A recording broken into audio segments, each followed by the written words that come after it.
Before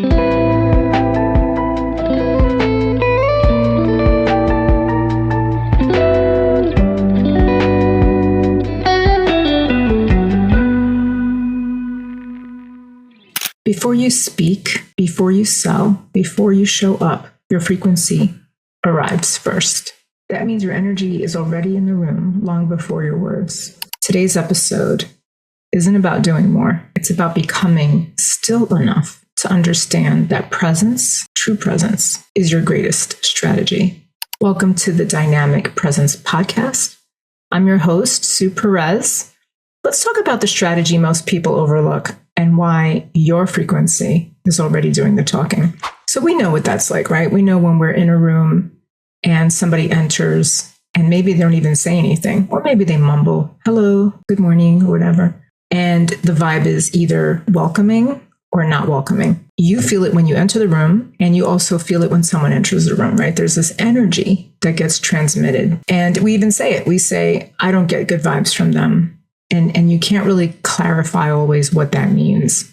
But the truth is we all resonate with frequency, each and every single one of us. We're composed of energy, right? So it's something that we feel intrinsically, but we also give off, right? We're also transmitting energy all the time. Honestly, I just feel that the more that I live on this planet, the more I ask myself if my energy is helping or my energy is hurting.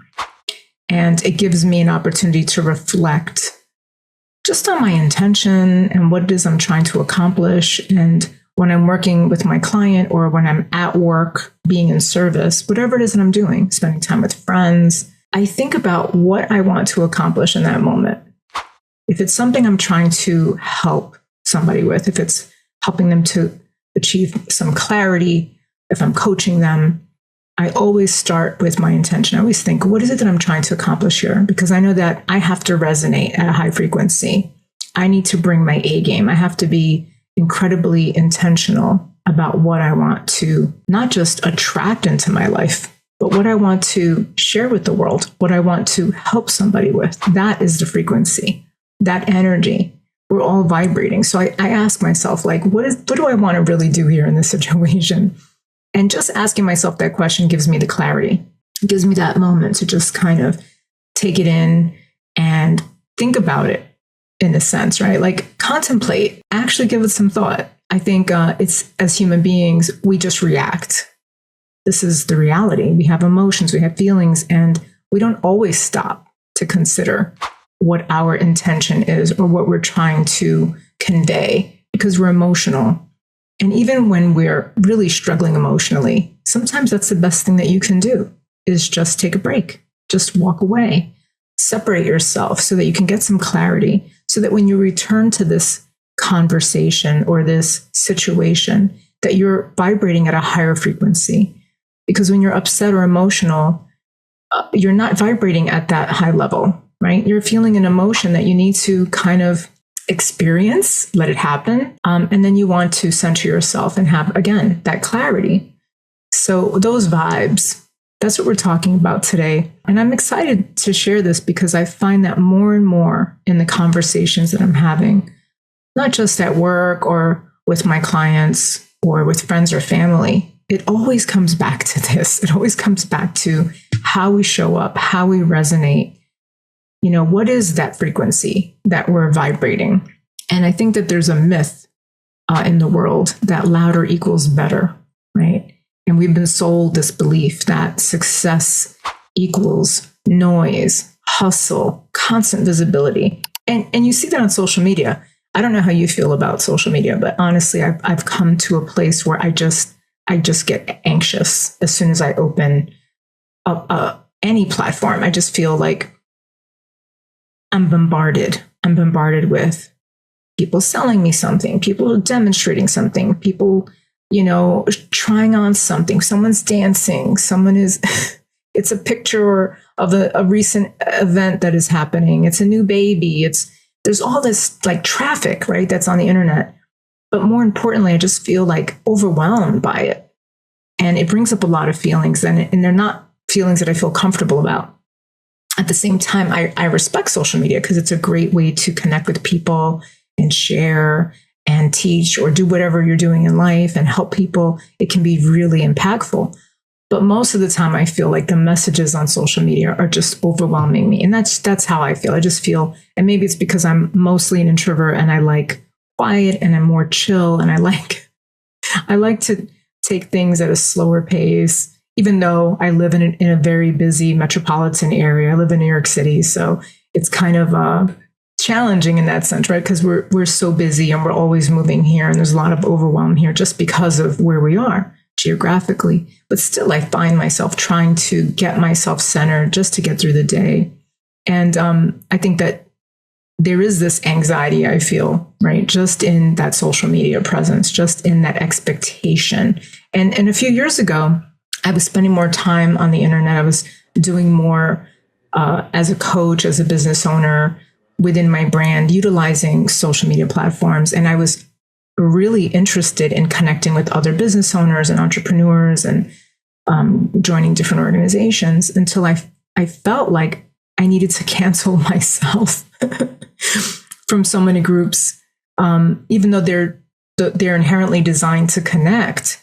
I just felt like the energy, the frequency was so competitive, and it wasn't really about connecting and sharing. It was about being an expert and kind of showing up in a way that was based on your fiscal achievements and how you looked. And, I felt judged, you know what I mean? So I felt like, I'm going to take a break from this because that frequency wasn't for me. That wasn't the vibration for me.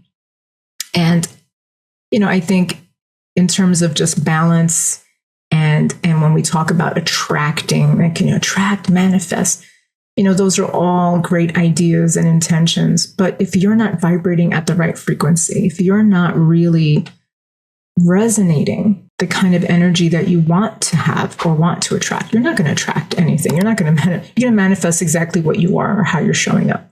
So you really want to resonate at a higher level. What is the intention behind what it is you're doing? Why are you doing this? What is your real commitment here? I think we all have answers for that, right? Like a job. Well, I have to get, medical insurance. I have a family. I have bills to pay. But if that's your only goal with work, you'll be very unhappy at work because although you are trading time for money, you're just resonating at this frequency of, I need my paycheck. I just need to be compensated. I just want to be, I just want to be a part of that system and get my paycheck and get on with my life. Versus I go to work and I'm contributing and I'm doing something meaningful and I'm surrounded by people that I can help and that appreciate me and that need me. And, suddenly that frequency changes and you're not feeling like it's just a job. You feel like it's a mission. You feel like you're connected to something greater. That's what I'm talking about when I talk about frequency. Like what is your real intention? How are you vibrating? How are you showing up? And in terms of frequency and presence, this podcast, this is all about, if you're watching me on YouTube right now, this is all about frequency. How are you showing up? How are you resonating? I want to share my own experiences because the more that I work in the world, the more that I connect with other people, the more I see that this is an obstacle for a lot of people. It's really a challenge. And it does take practice. It definitely does take a certain amount of effort to center yourself and create rituals that will give you that opportunity or that space to center yourself. I was on a call recently with a very close friend who has gone through some major changes in her career. And she's finally having a chance to just take a break. And she's been spending time journaling and she's been spending time in meditation and taking care of her health and taking care of her family and getting sleep, which is, one of those things that so many of us really don't get enough of in general. And she was saying how she's been thinking about things now and she's contemplating her next move. What is it that she's going to do next? And she has all these thoughts in her head and all these ideas and she's feeling a little, she didn't use the word not focused, but I know that that's what she means, because this person is a high achiever. She's someone that has been consistently throughout her life a go-getter, an achiever, successful, got those degrees, got the high-paying job, got an even higher paying job, got married, had the baby, got the house, so she's very focused and driven. And now she's at this place in her life where all of a sudden there's not that stability without the full-time job. But now she's having an opportunity to reflect, and she's writing stuff down, and she's concerned about connecting those dots. And I said, right now, the most important thing for you to do is just to reflect and just to let it, out, write those things down, and just don't think of it like it's free form. Don't have a destination point. Get back to yourself. And then she said something really profound. She said that she's never felt safe in her life. And she even said, even going back to her childhood, even as a young woman, and even now, she said, I've never felt safe like in my own body. I thought that was profound, because I'm sure a lot of other people feel that way in the world. And it's probably a very lost place to be, not to feel safe. So what kind of frequency is that? It's kind of like, I think it's a frequency of rebirth. Just acknowledging that, I think, is so major. Being able to say that and know it's true for herself, I think, is a great starting point. And I reminded her that she is a high achiever, and she is used to being busy. And it's okay that right now she's not as busy. And she doesn't have to have a strategy. She doesn't have to have it all mapped out. She can just allow herself to take a breath, take a beat. We say, take a beat. Take a moment to just enjoy right now what you have in front of you, and rest, reflect, resonate, vibrate, just be. It all starts with, with that energy, your posture, your breath, belief in yourself, your tone. All those things are what you present to the world. Like, I had a friend one time say to me, I'm not responsible if people don't like me. And this person was kind of a challenging personality, very independent, free-spirited, and kind of impressive, that energy, very bold. And she says, I don't care if people don't like me. I have no control over whether or not people like me. And I thought about that for a long time. And and she was right. It would be great if everybody liked us, right? But all we do is do our best. And I'm not really responsible if people like me or don't like me. I'm only responsible for how I show up, how I look, how I present, how I sound, how I resonate with the world. What is that frequency? And for me, I always want it to be excited, high level, intentional, focused. And I'm human, so I have my moods, I have my days, I have good days and bad days, just like everybody else. But when I'm about to accomplish something, I notice my energy. I notice the shift, right? How I want to impact people, how I want to connect with them. I also was recently working with some really dynamic women who are all entrepreneurs, right? Each and every one of them have either freelance businesses, salons, just really very busy, high impact women that are not just beautiful on the outside, but beautiful on the inside, and really dedicated. And each of them had some stories about what they're going through right now. And I just thought how beautiful it was to connect and have that conversation, be able to connect with one another and listen and hold space for each of them. And one of my friends in particular is going through a major transition in her life and in her career with her business. She owns a salon, and she shared some painful things that she's experienced. And we just held space for her, and I listened, and I realized, how important it is for us to feel happy, how important it is for us to feel that the hard work that we do is well received and that people appreciate us and acknowledge us. And that would be ideal in a perfect world. But we know that that doesn't really exist, right? She talked about people that have taken advantage of her good heart and her energy and her money and her resources. And again, these are all things that happen to us. But let's always go back to the fact that we have choice. We can decide, right, who we allow in our circle. And I go back to the energy. I go back to frequency because it's really precious. It's really important for us to consider that aspect in our relationships, especially people that we spend an enormous amount of time with, right? Relationships that we get to decide or that we get to choose.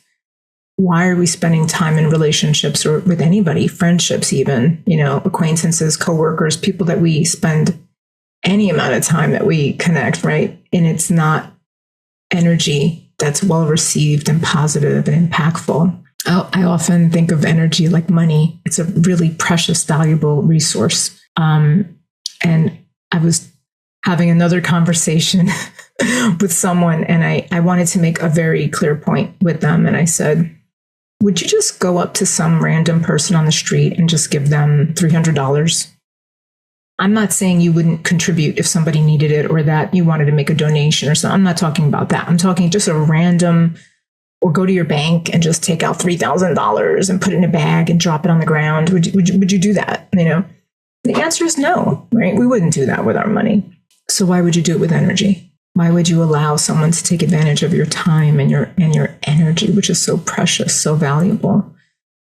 Like the term energy vampire, right? Like people can literally make you feel like that when you finish spending any kind of time with them. You just feel drained. You just feel empty. You feel like you almost need to get away from the whole situation. Like, I need another vacation from that. I need another break. The energy can just be so heavy and so depleting.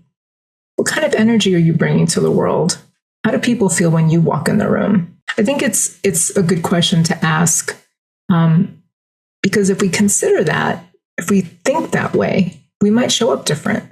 If we think about what we want to accomplish, how are we going to manifest those things if we're not resonating with the right intention, with the right energy?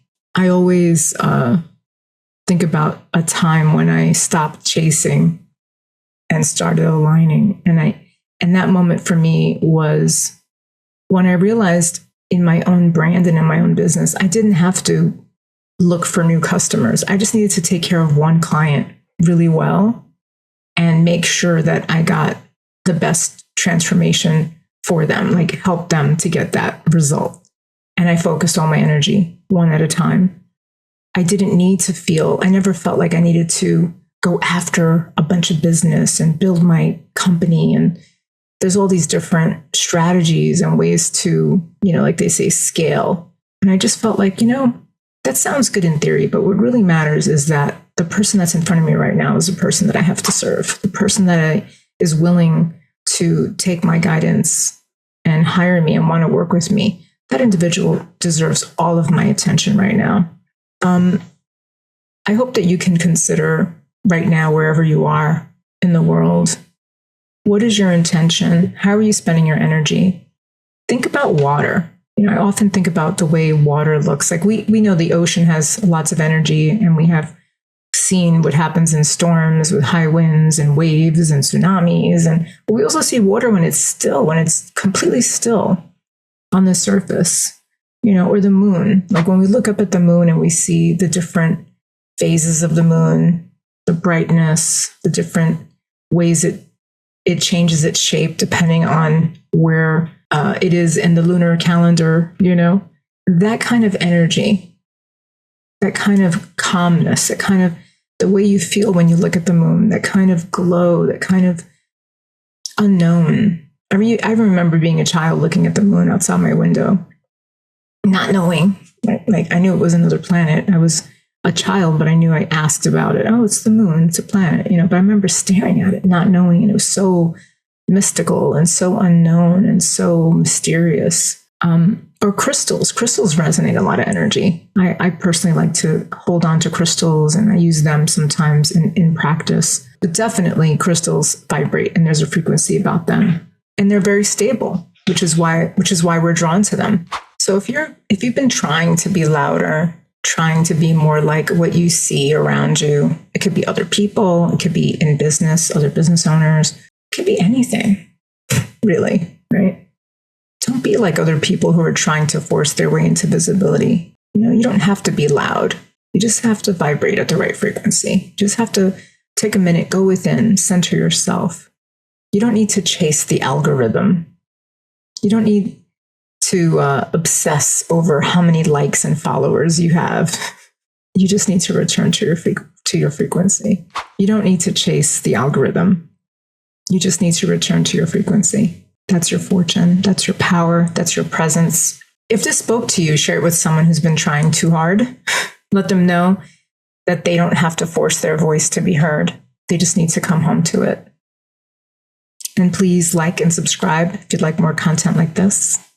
Thanks for joining. Thanks for tuning in. I'm Sue Perez, and this has been Dynamic Presence Podcast.